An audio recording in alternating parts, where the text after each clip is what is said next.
it comes back to two big questions, because most of us have been trained exceedingly well on working out where the problem is. And that in itself is a skill. But the next level skill is saying, but why? Why is this happening? Why is this structure under pressure?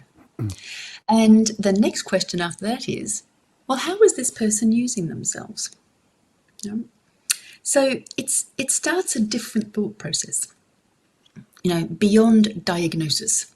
So for me, what we used to call diagnosis was that's the area that's creating the pain. For me, diagnosis actually is one step further to say, well, but why is it happening? And therefore, what can we do about it? So this is, there are possibly some members of the audience who will be a bit offended by this, because they'll think, well, we don't just treat the cause of the pain, we treat the things that produce that cause of the pain. But I suspect you're looking at it from a slightly different angle, aren't you? We're saying, well, okay, there's a pain in the lower back. Is there something in the ribs or the neck or wherever else which is provoking that? You're looking at what in lifestyle perhaps is giving rise to all of that. Well, absolutely, and I absolutely have no intention to make offend anybody. But let me explain, and maybe it'll make clear. So, if I advance to the next slide, Paul. Okay, so this is something in JEMS that we call the Holistic Functional Model. Okay, it's quite a simple model, but it's one that can maybe help us to understand this. So, let's give an example. Let's say the patient has come, they play the violin, and they have a wrist problem. So the wrist is the sore part. So that's the local circle, the green circle, smallest one.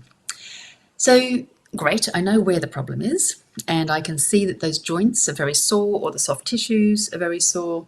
So the next question I have is, why? So I'm going to first of all look at the relationship between the rest of the body and the wrist. Now in the function ring, I see, okay, they play the violin. Let's have a look at this. And with a musician, I would always get them to bring the instrument. Okay, so let's have a look at this. But even if you didn't, what does someone need? And I'll ask someone just to show me the position you go into. And you look at it and you think, the first question is, right, is that wrist doing more than is actually necessary? You might have tested it all out and gone, yes, it's very sore, but it's quite mobile. So I'm probably not going to mobilize it. So now what am I going to do? And then often people go, well, I'll strengthen it. But again, you were kind of just searching around for stuff to do the sore bit. But if I saw it instead and went, do they have enough supination at the elbow, for example? Yes or no?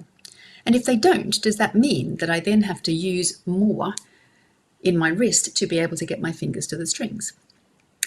Okay, if I found a restriction there, I would use my manual therapy, put it back in, and does it make a difference? I'm going to go up the chain. Do they have enough external rotation in the shoulder? Yes or no? Do they have an issue because they're shunting the whole shoulder forward to try and stabilize the instrument? Okay, that's a whole different ballgame.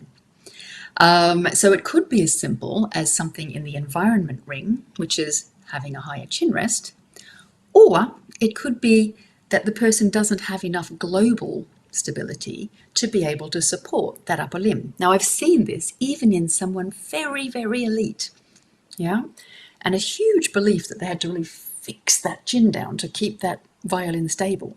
But when I saw her playing a big passage, fast passage, you could see the entire body moving around. And it's like, okay, if the entire body is moving around, but we have to have peripheral precision, I'm going to have to lock it together somehow.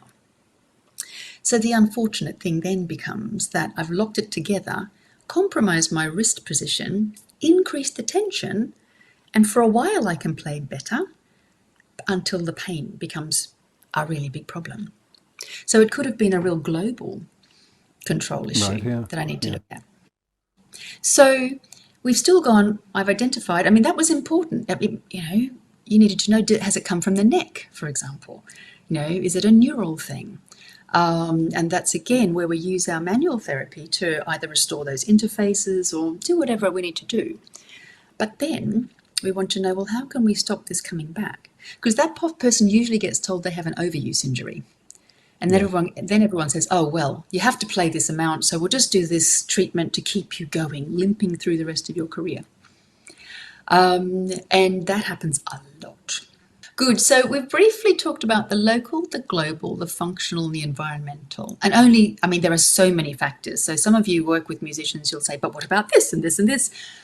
Totally accepted, but within the confines of the time, you know, we know there are other things. But over the top of all of this is what I call arousal level.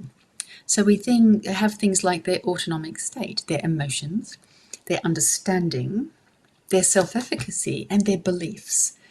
And boy, patients come in with all of these things that we need to play with.